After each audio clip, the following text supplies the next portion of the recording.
Hello everybody, welcome back to the show. I don't know how to say this, this video, the one you're watching right now, it's a summative for my history class, so bear with me. Obviously, this video is gonna be a lot different from what I would normally upload, not only because I'm not gonna be swearing every 5 seconds like Gordon Ramsay, but also due to the fact that there are requirements on a rubric that I have to fulfill. For efficiency's sake, why don't we just get right into the top 10 current events of 2019. Current event number 10! The first photo of a black hole was taken. When was the photo taken, all 0 of you are asking? On April 10th, 2019. After more than a decade of work, results from the Event Horizon Telescope stunned the world this year with the first direct image of a black hole's event horizon, the region beyond which not even light can escape. Yeah, it's pretty, it looks like a black hole. Scientists cobbled together a massive telescope connecting 7 observatories around the world, which, that requires a lot of work. Katie Bowman's photograph went viral within days, yeah, something like that. This basically proves the existence of black holes and event horizons with photographic evidence. Pretty important in the realm of science. Current event numero 9. I really don't like talking about politics, but there's no avoiding it. It's literally for a civics class. Trump withdraws troops from Syria. Yippee. Great job, Donald Trump. Oh, that's the wrong current events sheet. Okay. During August, Trump announced this on Twitter. I'm not even joking. He actually did. Trump says that the longtime allies of the US, the Kurds, are not angels, and that Turkey invading Syria is not our problem. Yeah, Trump, because doing something that we as a country are obliged to do, it isn't a problem, since they're not angels. If you're obligated to do something for someone, but that someone isn't an angel, you no longer have to do it. So thank you for clarifying that they're not angels. Current event 88! Quantum computers. Regular computers, like the one right here. Okay, yeah, that's a monitor, but you get what I'm saying. Regular computers can either have the value 1 or 0. Quantum computers can have values 0, 1, or 0 and 1 at the same time. But Lyreoz? How can something be on and off at the same time? If you turn on a light, it's either on or off. It can't be both. So, until a quantum bit, qubit for short, is measured, it has a chance of either being 0 or 1. So it operates both 0 and 1 at the same time for the sake of efficiency, until it measures which value it is. With standard computers, each bit is measured before it operates. But with quantum computers, each bit operates both possible outcomes before being measured, so that when it gets measured, the operation is already preloaded, making it far more efficient, because it allows for parallel computation to speed up processes and solutions. Quantum computers will be able to read handwriting perfectly. No more annoying Catchipedia CAPTCHA to determine if you're a robot. They'll have to come up with something even more annoying. They will be able to solve puzzles very effectively through quantum interference, which means that the correct answers are amplified all at the same time while the wrong ones disappear, as opposed to a regular computer that goes in chronological order with each value and determines 0 or 1 for each one by one, and then determines the operation and stuff.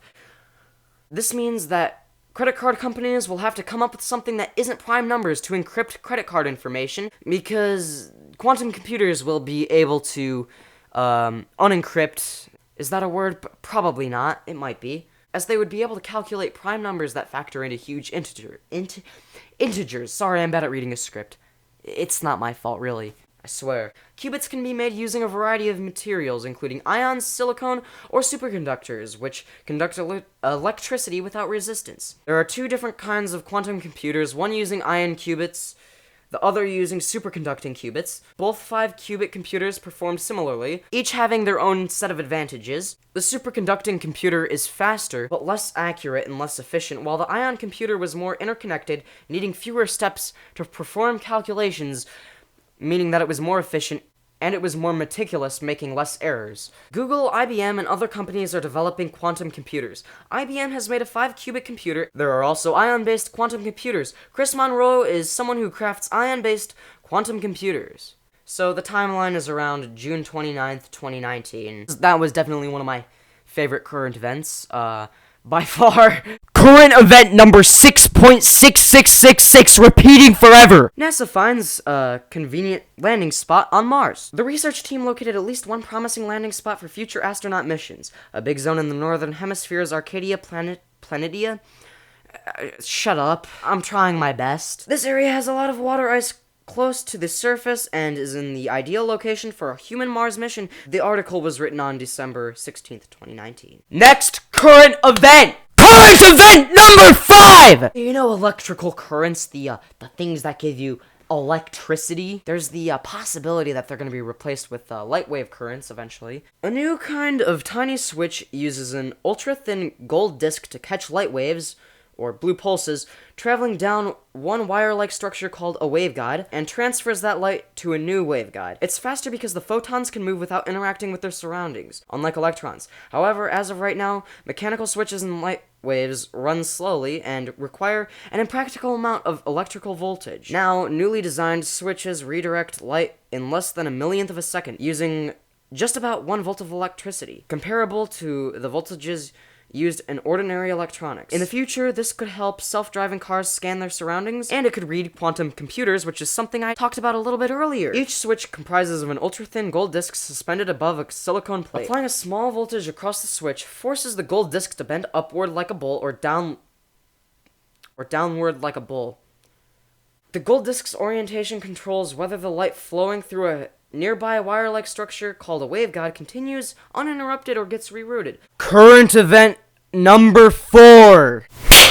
Yes, I stole that from Curtis Connor. PewDiePie hit 100 million subscribers on the Sunday, 8/25/2019. News outlets reported that PewDiePie withdrew $50,000 from an anti-hate group. But what they failed to report on was the fact that the specific anti-hate group that he donated money to had previously made articles slandering PewDiePie's name. PewDiePie's subscribers were actually the ones who pressured him to withdraw that money and donate it to a different, more credible organization, and so that's what he did. Despite all of the unwarranted backlash from the media, Felix has managed to prove his innocence from time and time again, and is the first independent creator to reach such an enormous milestone. This means that bad journalists are losing power, because the truth can always be spread through the use of the internet. T-Series hit 100 million subscribers first. That's a fact that I can't just simply ignore. So they're the first channel that isn't run by YouTube, like YouTube Music or whatever. They're a company, so do they really count? Not only that, but T-Series has been proven to buy views. I'll leave a link to this in the description below. Someone discovered that T-Series' videos were actually advertisements on movie pirating websites, which is something that they can pay for if they're buying views, which explains why some of their videos do super well and why others don't. What's stopping them from subbotting? Nobody even knew who they were until people saw their crazy statistics on YouTube analytics sites such as Social Blade. Current event number 3. I'm gonna take this one more seriously because this is something that genuinely gets on my nerves. So we're gonna be talking about Hong Kong and the Hong Kong protests. Anyone who knows me knows that I am a huge advocate for freedom of speech. So if I get a little bit carried away and seem like I'm genuinely pissed off, I'm not even playing a character.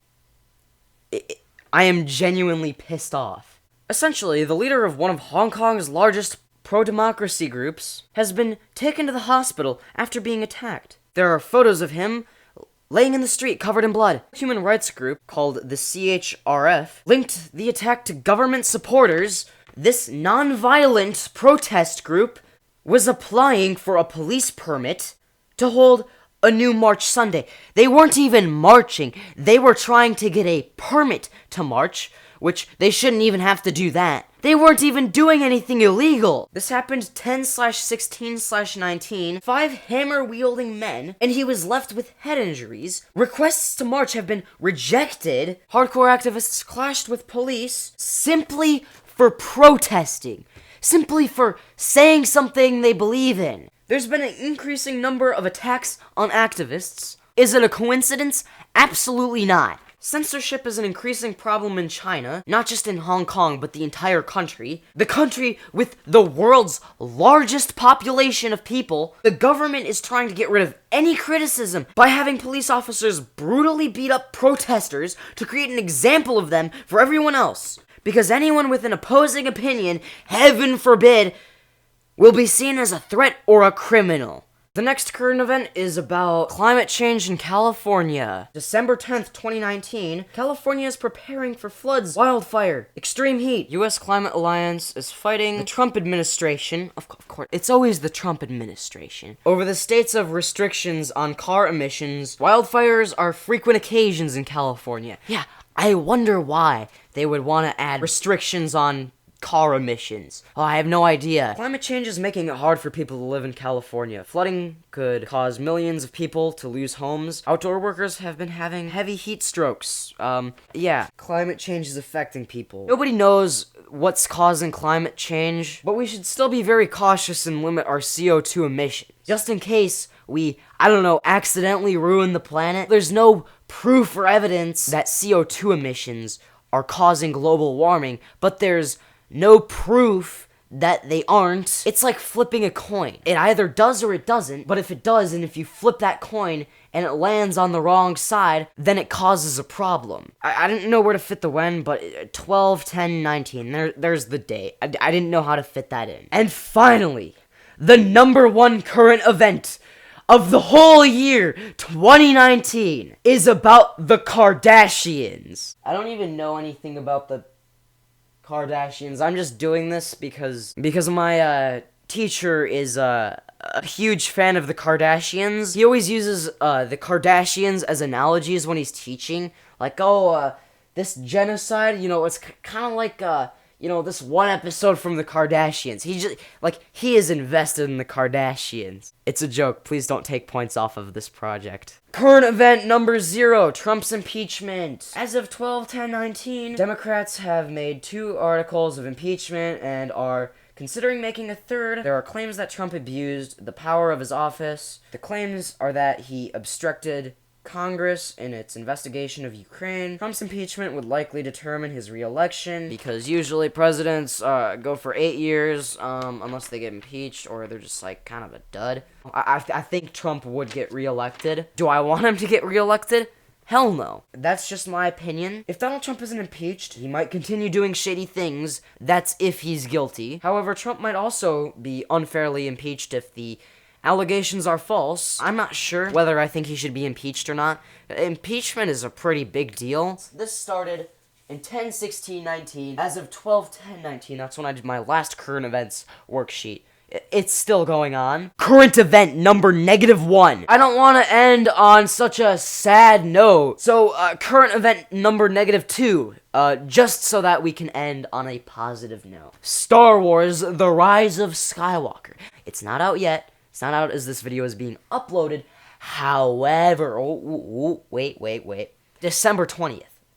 That is this year. I wonder if they're gonna keep releasing new trailers after the movie comes out. I'm pretty sure they released a new trailer on December 16th. 4 days before the movie comes out. Why? Directed by J.J. Abrams. Hopefully it's better than The Last Jedi. There's nothing wrong with liking The Last Jedi, if anyone here does, but The Last Jedi was a dumpster fire. I hate what they did with Luke. This will probably turn out to be the longest video I've ever uploaded on my channel, which isn't saying much. I'm sorry if I disappointed anyone with this video, because I did tell a few people in real life that I was gonna talk about current events in the bathtub. I don't have enough time to get all of this done. If it was a little bit less creative, then I would have liked to have made it. That was grammatically incorrect, but anyway. I just don't have time.